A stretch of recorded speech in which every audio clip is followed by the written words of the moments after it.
We're live. Good evening, everybody. Hello. I'm here with Gemma and Rach, who some of you have met before, but not all of you. So would you like to introduce yourself again, ladies? Gemma? Hi, I'm Gemma. I'm an integrative counsellor using person-centred and psychodynamic theories. Hi, I'm Rachel. I'm a cognitive behavioural psychotherapist. Perfect. And for those that don't know me, because we are public for the first time, so we may have some new people, I'm Bex. I run the Anti-Burnout Club, and I'm a mindfulness and mental health practitioner, fully qualified as of 2 weeks ago, which was amazing. I got my certificate in the post. Yay! No grand ceremony, unfortunately. I was expecting fireworks, but nothing happened. So this evening we have got lots and lots of amazing questions. We should have just enough time to get through them all, but I do want to crack on. We probably won't get time to answer questions in the comments, but if you do have anything, post it in the comments anyway, and if we can come back to it, then we will. Good evening, Annette and Trudy. Right, we're going to kick off with a very short but to the point question. What's the first thing to do when anxiety hits you straight in the face?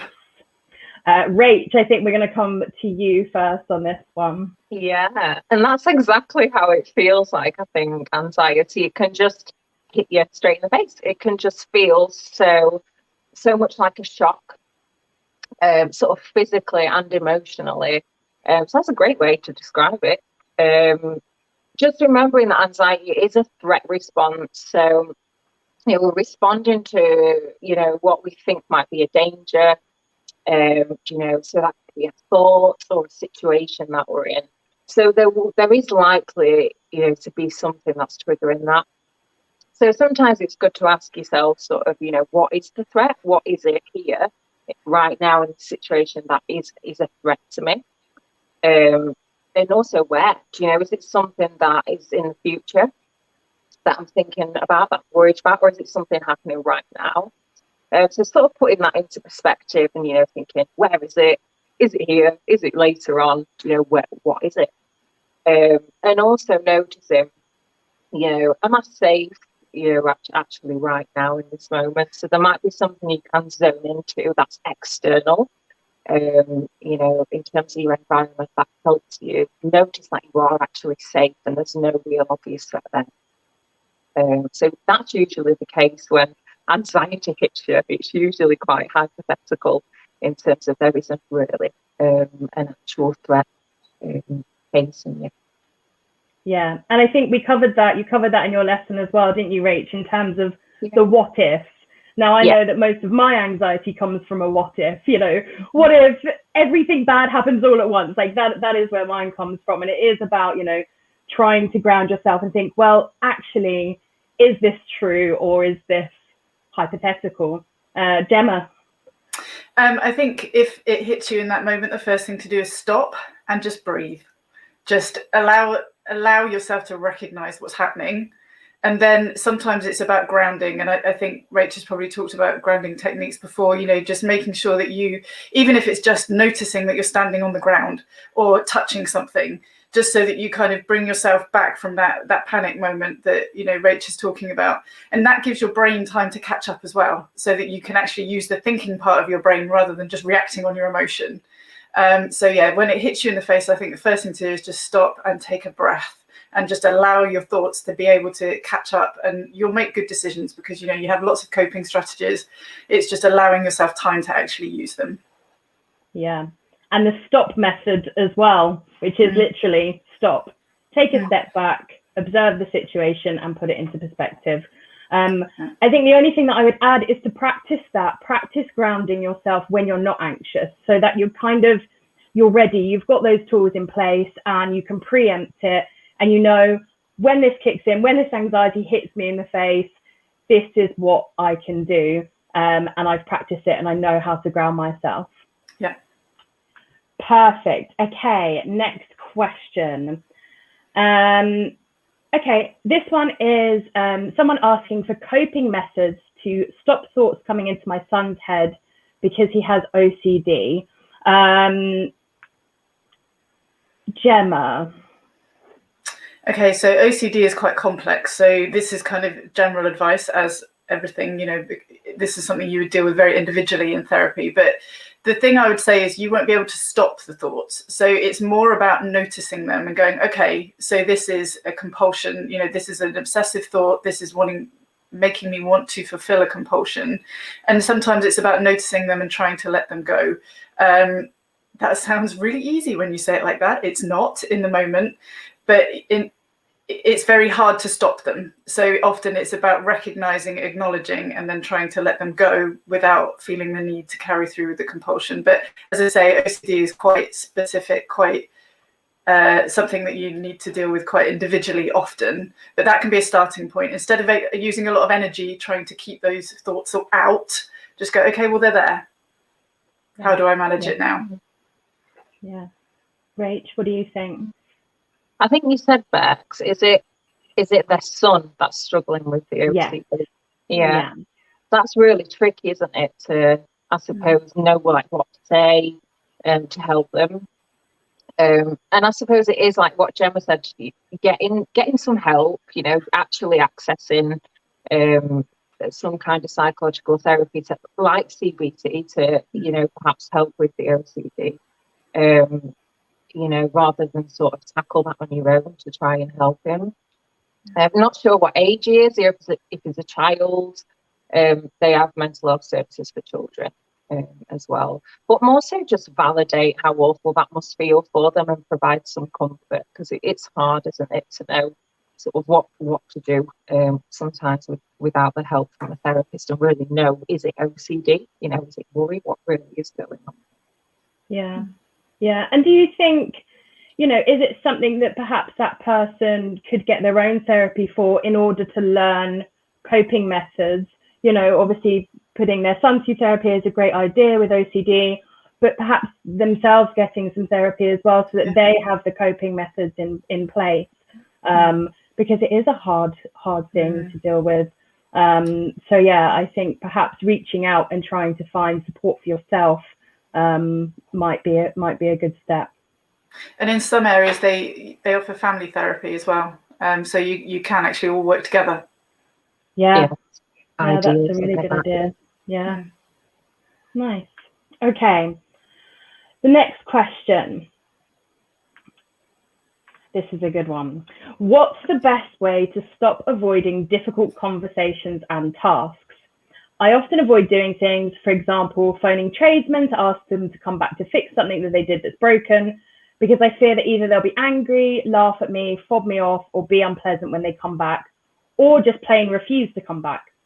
But then it prolongs the anxiety because it just moves from one day to the next, and my anxiety level and that feeling of overwhelm just increases each day until it becomes a huge thing that I can't even bear to think about, let alone being able to make that call.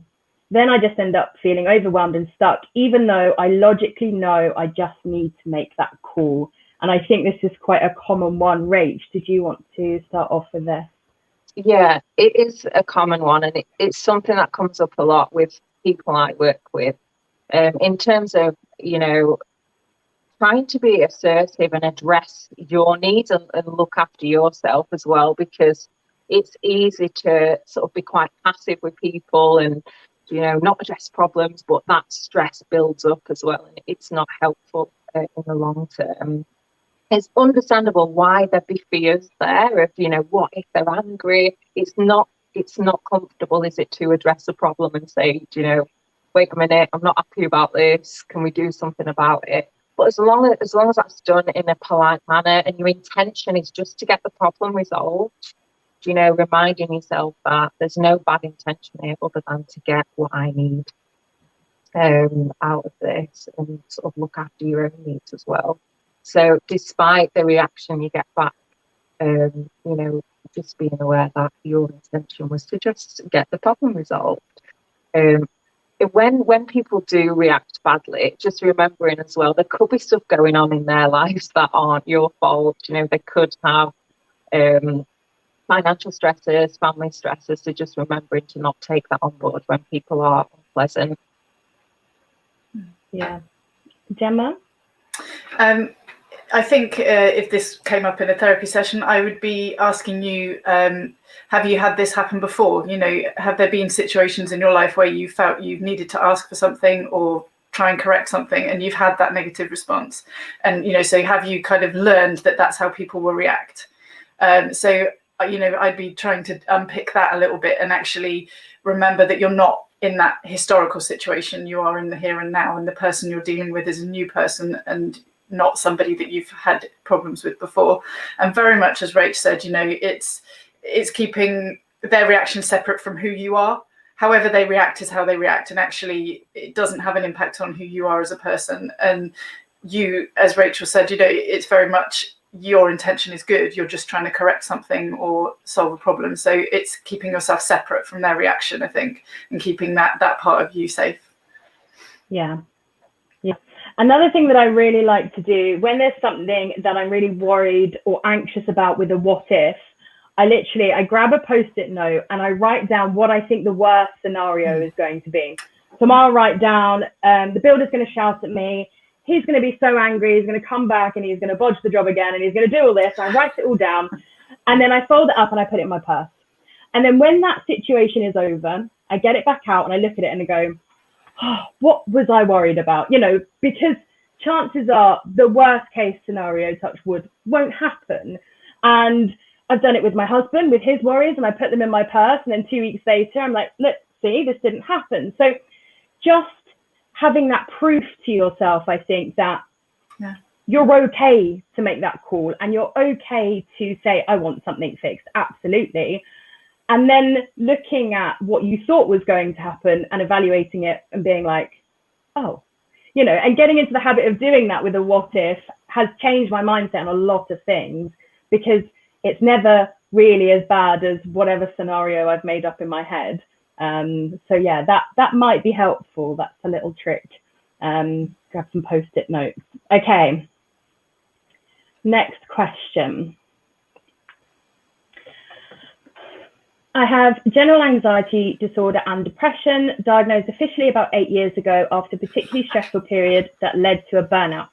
However, I remember being anxious even as a child. Over the years, I've done a lot of CBT and taken SSRI as recommended by a therapist to keep me more balanced. I feel so much better these days, especially since doing an outdoorsy job. I eat well, I have hobbies I enjoy, I mindfully stretch my body on a regular basis and meditate before bed. However, I still have episodes where I'm a complete mess. Symptoms include crying, headaches, muscle tension, tiredness, and the general feeling of not wanting or can't do anything. Then lo and behold, in a day or two or three, it will have passed. It's not hormonal, as I've kept a diary. Oftentimes, there will likely be something going on in the background, family ill health or changes at work, etc.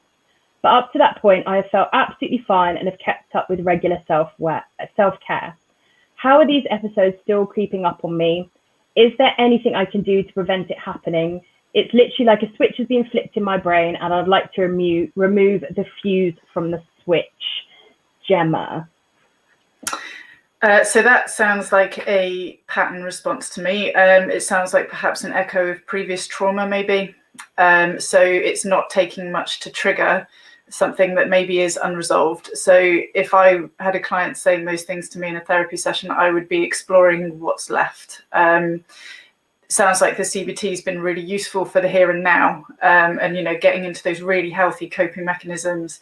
But it feels like an echo to me. It feels like those responses are actually about perhaps something else. And so when something stressful happens now, it triggers the historical response as well. So it may be worth having a think about that, and also perhaps exploring that in maybe either person-centered psychodynamic kind of therapy, something along those kind of lines maybe. And yeah, just where you can explore your history perhaps a bit more. Okay. Rach? Sorry, I keep swizzling round because the sun keeps moving. So you see my face sort of going in and out. Just disappearing. So yeah, I think this is an interesting one, because well done, by the way, for doing all the techniques, you know, that you've learned. It must be hard to maintain all of that, especially when you're not feeling up to it. It's hard to keep up all these helpful coping mechanisms. And actually, when you are feeling really sad for whatever reason, or distressed or overwhelmed, cut back a little bit on those self-care mechanisms and actually let yourself maybe address the bad stuff that's going on as well, rather than trying to overcompensate too much with too many feel-good activities, because that can be quite tiring to maintain. Some people I've worked with who experience panic attacks and they don't know why. They're fine, and then all of a sudden start to panic. Usually when we look at it, there's, like Gemma was saying, there could be underlying traumas, things from your past that you might want to explore in therapy sessions, but also just suppression of bad emotion and events, problems that are going on in life. Sometimes if they're squashed away too much, too frequently, that can just cause a build-up of perhaps what you've described there, of just feeling absolutely dreadful. So sometimes having little check-ins with yourself, sometimes daily for 10 minutes. How am I doing? What's bothering me? Shall I write that down? Spend a bit of time with that bad feeling, and then, spend the rest of your day doing whatever it is you'd planned to do. So you're just still making a bit of time for that bad stuff as well. Yeah. And I think it's important to remember that no one has it together all of the time. We can come in and we can talk about the best methods and techniques and all of these coping mechanisms. Yesterday, I was under the duvet crying for about 2 hours because I couldn't get my computer to work and edit the video. So it doesn't matter how many mechanisms and coping methods you have. Sometimes you just need a good cry and a hide under the duvet and a tub of Ben and Jerry's. So it's fine to feel that. And I think allowing yourself to feel that is important in the moment. And going through what the experience might be because of is great, but sometimes just feeling it and saying, I accept that I feel like this right now. And yeah, as everyone else has said, well done on keeping up with all that self-care, because that's amazing. That's a lot. Okay, next question. Gemma, I loved your lesson about conditions of worth, and I can see how my own expectations of myself, working long hours, never saying no to people, and just generally taking on too much likely comes from very hard to please parents. I can see that and recognize it, but what would be the next best steps to shake those old thought patterns, please? Well done. Sounds like you've done some work there and really managed to identify some of your conditions of worth. Acknowledging is key. So you're at the beginning of the process, and sometimes it takes time for that to kind of sink in a little bit. So what you will notice is that as you start to repeat those old patterns, so you start to behave in those ways, you'll notice that it will become much more conscious. So you'll actually be thinking about it. So what you do there is you give yourself the option of choice. So then you can choose to respond in the way that you always have, or you can choose to try another way.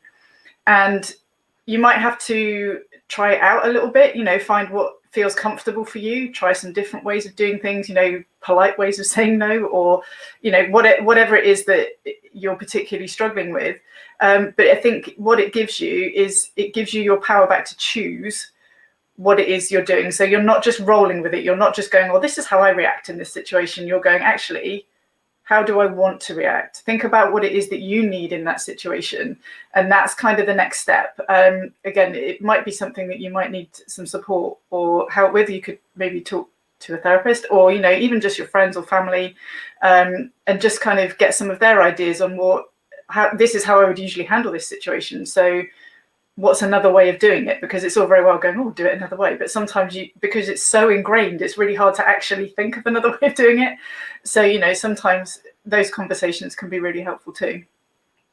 Yeah. And I guess it's a learned behavior from childhood. So exactly. It's not going to be unlearned overnight. And your conditions of worth lesson really just kind of opened up my eyes to a lot of things. Rach, do you have anything to add to that?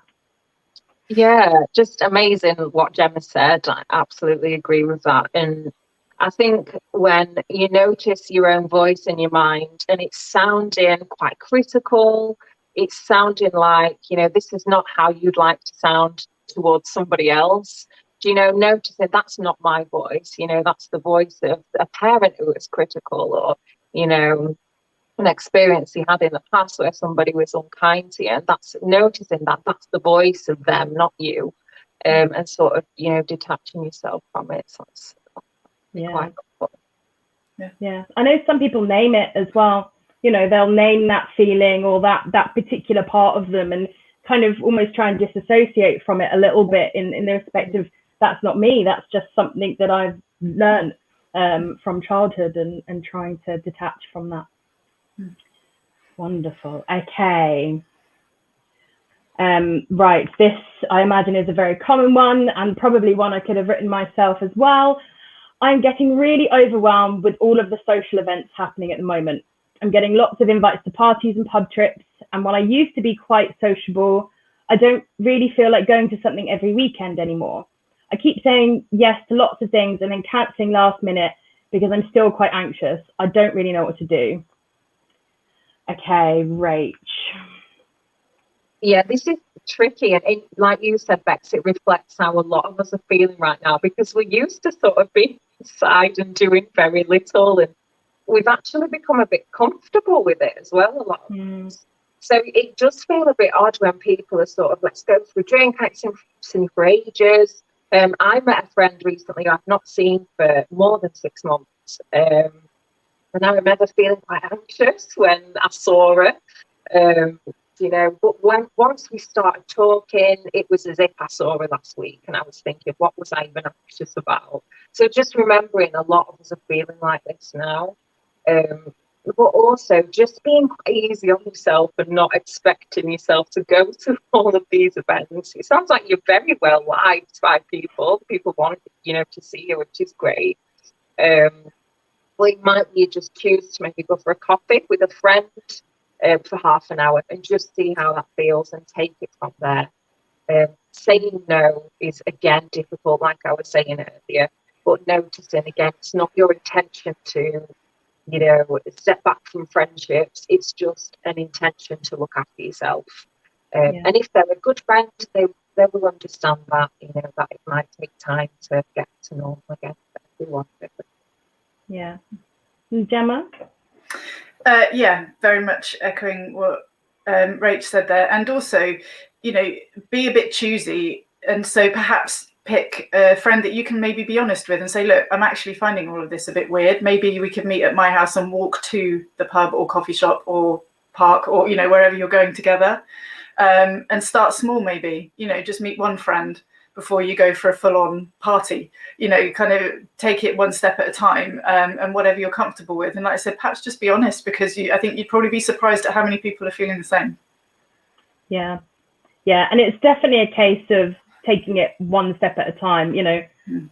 8 years ago, I had agoraphobia. And so I had the same feelings as now we're all having coming out of lockdown, trying to go back out and be sociable and see people. And it's hard, and it does take time, and it is a process.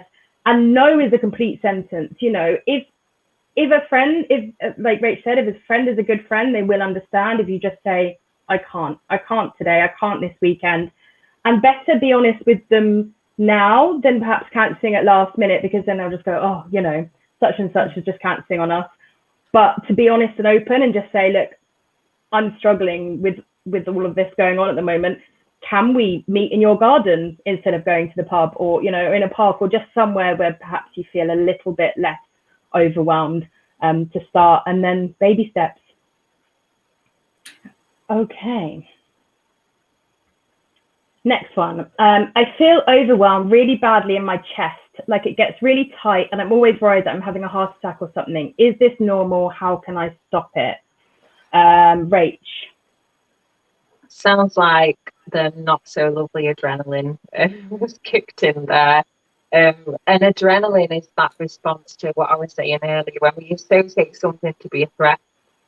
And, the feeling of adrenaline in your body, can be quite unpleasant. And especially if it feels very, very strong, you can be feeling sick, dizzy, just absolutely horrendous. So that feeling, we normally label that as panic when we start to fear that feeling.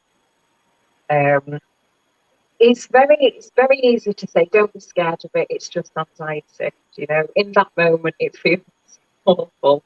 And just recognize that how you are feeling in that moment, rather than trying to quickly redirect, you know, with the distraction, because the more we do that, the more we're, you know, associating panic and the feelings of panic to be a threat because we need to escape it. So just notice how awful those feelings are. It depends as well if there is a trigger for the panic. You could perhaps use something like graded exposure with help of the therapist if there are specific triggers for panic. And also something that's helpful is trying to do activities to provoke the symptoms of panic purposely when you're not anxious. So things such as walking really fast and noticing you're out of breath, and getting used to that feeling of being out of breath in a safer zone, if that makes sense, when you're not panicking. So you start to learn heartbeating faster, breathing heavily, you know, rapidly is actually more associated with safety, because you're bringing those symptoms on yourself and you're getting used to them. So doing that away from panic, you know, more and more can help you get used to the symptoms of panic when they do occur, so they're less frightening. It can also be helpful to notice, very hard to do this, but recognise it is just adrenaline in my body. It's not going to kill me. It can last 20 to 30 minutes, usually about 20, and then it starts to sort of fizzle out. So just noticing that that's going to be a very difficult period to get through. Yeah. Gemma? So some clients that I've worked with, we've thought about actually what's happening before, because often your body will give you some signals before you go into that full-blown kind of heart racing, trying to catch your breath moment. And so if you can try and tune in a little bit, I remember one client explaining that they felt that they had quite a heavy chest quite a lot of the time, actually. And then once they'd identified that, they could then identify, okay, so I'm feeling a bit anxious today, so I need to be a bit careful, because actually, you know, I might end up, you know, having a full-blown panic attack or whatever. So sometimes it's about taking that step back a little bit and trying to tune in before you kind of get right up to that level, because then you can start putting your coping mechanisms in before you hit that point. Yeah, that makes a lot of sense, actually, that I'm going to try that. But yeah, it is normal. I mean, it is panic, it is adrenaline. In terms of stopping it, like Rach said, Gemma said, you kind of have to see it through. I like to just acknowledge and go, I acknowledge that I'm anxious, instead of trying to perhaps chase, oh, I need to stop feeling anxious, because the more we try with something, I think Andrew said this in his meditation last week, the more you try and do something, like the more you try and fall asleep, the more you try and stop being anxious, it's going to have the opposite effect. So just acknowledging it and saying, okay, I feel anxious. Fine, that's fine. That's something I can deal with. Tends to make it go a lot quicker than, oh, you know, what do I do about this situation? I need to get rid of it right away. Okay. Next question. I really loved the lesson on the catch-up mindset, and I'm trying really hard not to say I will catch up with everything, because I can see how it's making me feel worse. I still feel guilty when I don't get something done that I thought I would get done that day, though, and wondered how I can stop that feeling. I think this is my husband has asked this question. So I know that the catch-up mentality lesson was a hard one, because it's kind of natural to wake up in the morning and go, I didn't do that yesterday. I need to catch up on it. And it's a really hard thing to shake, I think. It's taken me a long time, and I still do it sometimes. So I think sticking with like kind of what we covered in the lesson, and trying to really think of different ways that you can frame it, as opposed to catching up, you know, like, this wasn't a priority for me yesterday.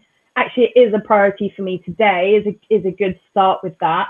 And And in terms of the guilt, I think that will go back to, again, Gemma's conditions of worth and thinking, well, why do I feel guilty? You know, was this a life or death thing that I needed to do yesterday? You know, the laundry? No. So what is it that makes me feel guilty, and where does that come from? And I think that will come down to conditions of worth. What do you think, Gemma? Yeah, I agree. And I think, you know, exactly as you said, it's a change in perspective. Instead of thinking about the things you haven't done, what about all the things you did do?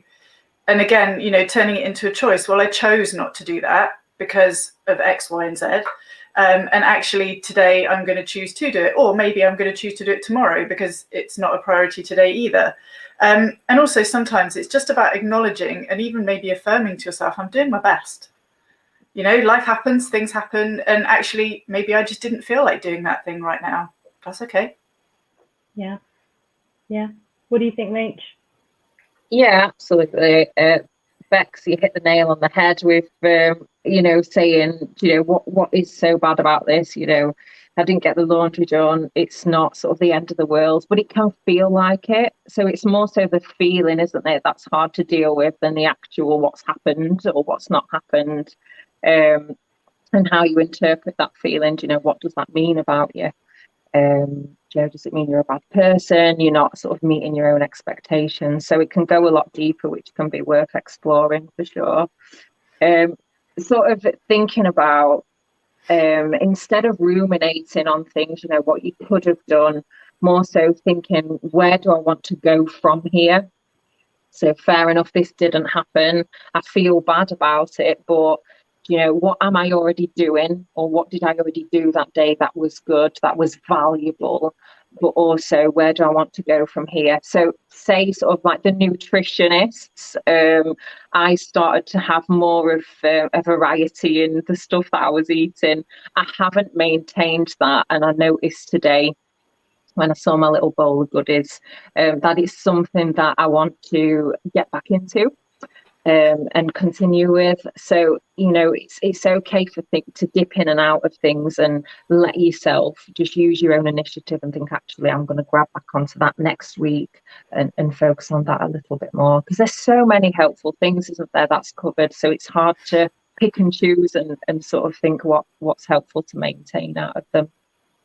Yeah. Very good. Okay. We've got some more long ones coming up. Do you have any advice regarding this, please? I can create and maintain a ritual, for example, meditation or a quick yoga flow in the morning to set me up for the day. After a few days, I feel good, it's helping, and I feel happy. Then I feel my mind sabotages this by saying, oh, look, you don't need meditation or yoga anymore as you're cured. Then I crash and burn in sadness. I know it's important to keep the ritual, but how do I maintain it when my brain tells me to stop? Any tricks to this? And I think this potentially comes from the morning and evening routine lesson that we did today, and in terms of, you know, trying to find a routine in the morning and the evening that reduces overwhelm. And I think this is a similar question really to one that we answered, in terms of you don't need to do it every day necessarily. Although obviously it is good to have a ritual, but listening to your body and to your mind, and sometimes if you need a break, then that's your body saying, I need a break. What do you think, Rach? I think sometimes it's helpful to try and do something at the same time every day. I found that's helpful for maintaining something that I found helpful. And it's easy to assume, you know, when you're feeling good, you're okay. You don't need to do anything to maintain that. Just enjoy it. I can see why people would fall into those habits, but it's a little bit like if you compare mental health to physical health, and how people would perhaps, you know, try and eat well to look after their bodies, exercise to keep their bodies in shape and their fitness levels good. You know, we have to also make time for our mental health as well. It's just as important, you know, and sort of meditation, mindfulness, whatever techniques you use to maintain helpful coping for mental health, that those continue as well as they would for physical. Yeah. Gemma? Yeah, so I think the thing that struck me from that question was naming the thing. So, yoga or meditation, or, kind of, I have to do the thing, when actually maybe in terms of when you're talking to yourself, think about it in terms of, I am being consistent. I am regularly doing things, and reframe it in that way, so that it's not like I'm going to do this thing for a while and I've done the thing. It's about, no, my mindset is that I'm being consistent and I'm doing this thing regularly, and I'm doing it because it keeps me healthy. And then you can switch up whatever the thing is, that you're doing to keep you healthy. But it's about having that, no, I'm doing this and I know that it's something that I want to consistently do. Yeah, I wonder if journaling would be good in this situation as well. When you do keep to your ritual, writing down how it makes you feel, and on the days where you're like, oh, I feel good, I'm not going to do it, going back and going, oh, well, actually, yeah, this does make me feel really good. And then if you do have days where you don't want to do the ritual, writing down how you feel on those days and kind of comparing and having a look and thinking, well, yeah, I might as well keep going, because otherwise I'm going to have these days. Yeah, cool. Okay. I have loads of practices and stuff I try to do each day because I know they should help. Yoga, physio exercises for a dodgy hip, my CBT exercises like Worry Diary, etc., and exercise classes at the end of the day to try and get my fitness back, but also as a barrier to ensure I finish work at a sensible time. That's a really good tip, whoever wrote this. But I find that trying to keep up with these helpful practices quickly becomes overwhelming in itself, hence why I'm still on week 1 of this program. And that inevitably gets stressful. It makes me feel like I'm failing. What's the best way of managing all these kinds of things that are generally helpful but can easily become overwhelming? Is it about prioritizing some over the others and dropping some, or having specific days for particular ones? So maybe you're just doing each one 2 or 3 times a week and not attempting to do them all every day. Sounds like an obvious question, I know, but I wondered if other people have this problem too. And I think we have, yes, there's definitely been a couple of similar questions. So I think this is sometimes self-care overload. And like we were saying before, we are perhaps looking for something to make us feel really good, and perhaps not spending time with our emotions and seeing how we actually feel. Gemma, what do you think? Yeah, exactly that. And the purpose of the self-care things is to enjoy it. So instead of it becoming another task that you add to your many to-do lists, it's something that you should enjoy, really. I'm trying not to use the word should, because that's obviously loaded as well. But, the purpose of it is that it's enjoyable and that it's something that nourishes you in some way. So if it becomes punishment, it's not helpful in the end. So it's maybe you're kind of answering your own question in a lot of ways. It feels like you're very thoughtful about it. So, whatever works for you. So if that is having specific days for specific things, or if it is waking up in the morning going, what do I feel like today? I have this huge toolkit of all these amazing things that I can do and that I enjoy. What do I fancy today? And making it more about enjoyment and what it is that you feel you need in that day, even in that moment, and you can change your mind. And it's just about taking it back to the purpose of it. And exactly as Beck said, not using it to distract yourself from what you're feeling, but actually using it to allow yourself to feel and to understand what it is that you need in that day. Yeah. Rach? Yeah, this is a trap that I fall into sometimes as a therapist when I'm trying to help people. So I will think of all the different ways that I can help them, all the techniques that I know, and I can quickly make someone feel very overwhelmed if I share that too early. And I think obviously my intention is to help people, and sometimes it doesn't. I've learned very quickly, it's not not helpful to sort of pile on lots of coping techniques. And very surprising as well, as a therapist, I've noticed that sometimes some people I've worked with have been very, very anxious for a very long time. We might talk about several things that could be helpful, and they might just take one of those things, such as a refocusing technique, and that is the one thing that helps them with all of their anxieties. I'm not saying that's the case for everybody, but sometimes that does happen, or has a really big impact, one very small technique. So always remember that when you're feeling like I need lots of things. Like I said, I fall into that trap too, trying to help people, and just think, actually, let me try one simple thing and contribute, to that with more techniques in future as and when I feel I need to. You can always, if you find something, different later on that, you learn something new, you might want to replace one of your older techniques with something new, just to try it out or see if it's something extra you want to do. But certainly don't feel you have to do everything all at once. Yeah. And I think you can have a real mindful moment, as Gemma said, you can pick what you want to do that day.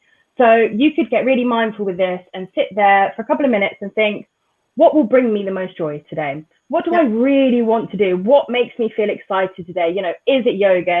Is it the exercise class? Is it this? Is it that? And do that. There is absolutely nothing stopping you from doing what you want to do. So trim it down and just say, this is what I really want to do today, not what I feel like I should do. Okay.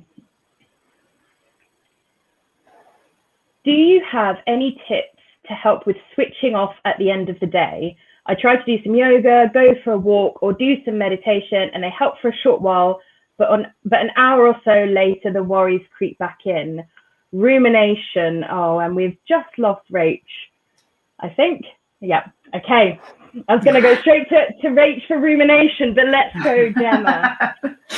Okay. So I was thinking along the kinds of things when your lesson on brain dump, perhaps before bed. There's also things like Guatemalan worry dolls. I don't know if people have heard of those. They're little dolls that and sometimes use them with children, but actually I quite like the idea of it as well. So why not? And you whisper your worries and they can hold them for you, and then you can put them under your pillow or, somewhere else in your room. Journaling, or instead of focusing on negative things or the things that you're worried about, perhaps think about the things that you're looking forward to in the next day or in the next few days, kind of refocusing what it is that you're thinking about, and find those things, even if it's just, well, the weather forecast is better tomorrow, hopefully, will it ever stop raining? So it's that kind of trying to find something that you're actually looking forward to, so that you can then that helps with that sort of calming down and moving into sleep process sometimes. Yeah. Those Guatemalan worry dolls I love. We're actually getting some for the Anti-Burnout Club shop because I just love them.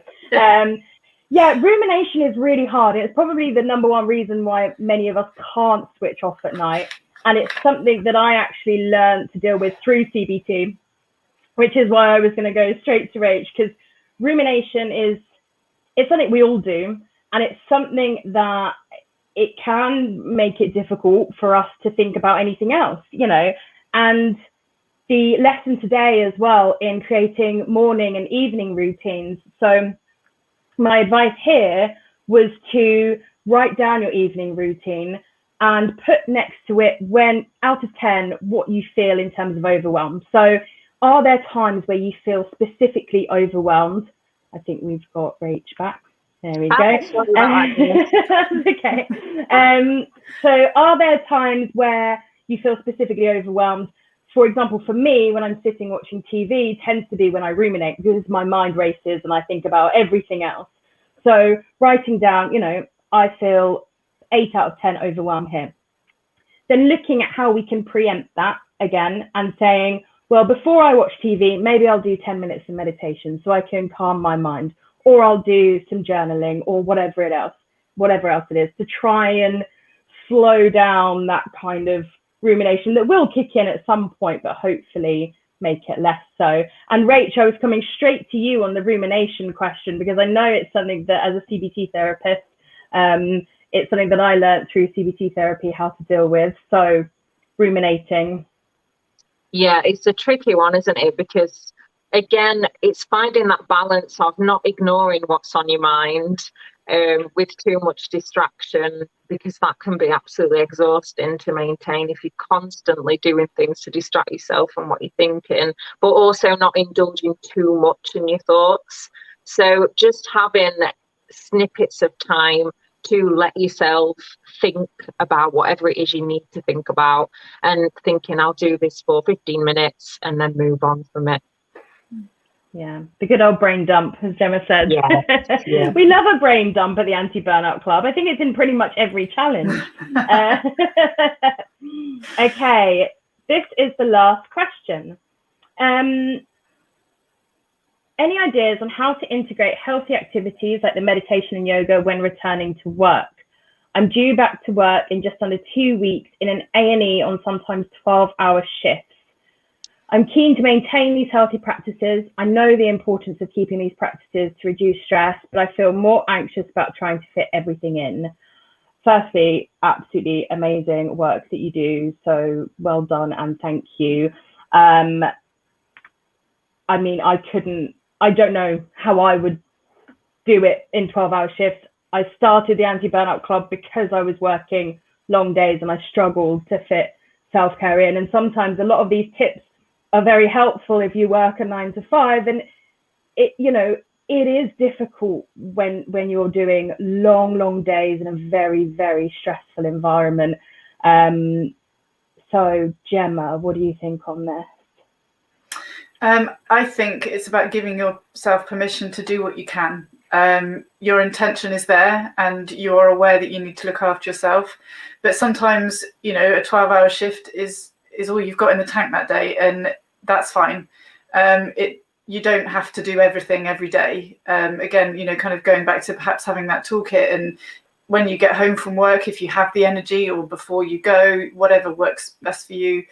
What do I feel like? Do I feel like, you know, just even a 10-minute stretch, or do I feel like listening to some meditation, you know? And it's not having to do all of it all of the time, and being aware that you are doing a lot, you know, giving yourself permission to do what you can.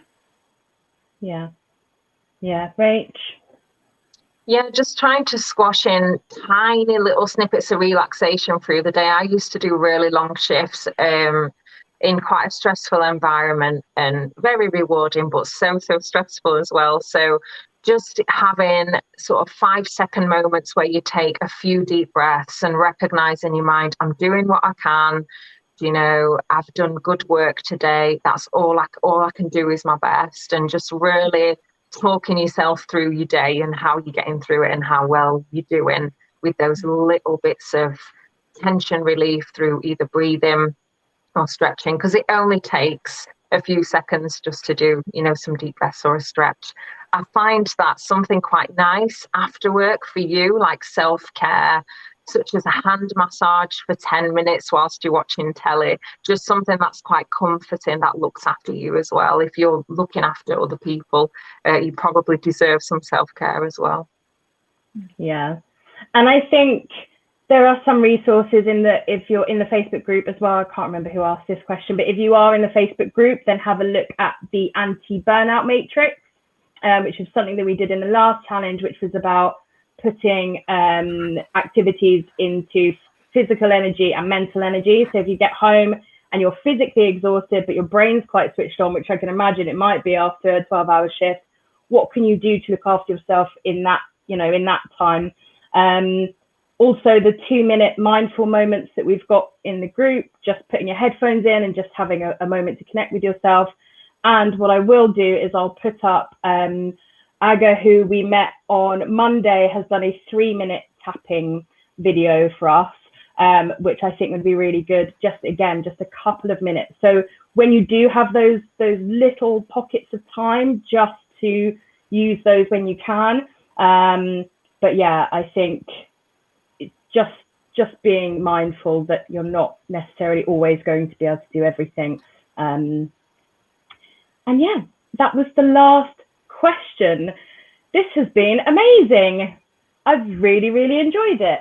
I don't think there's been any questions in the comments either. So yes, that's it. Thank you so much, ladies. We will be back in summer. No one knows what for yet, but we will definitely have you back for our summer theme. And yeah, thank you once again. Thank you everyone else for being here, and have a lovely, lovely evening. Go put your feet up if you can. Cool. Thank you very much. Thanks. Bye. Bye. Bye.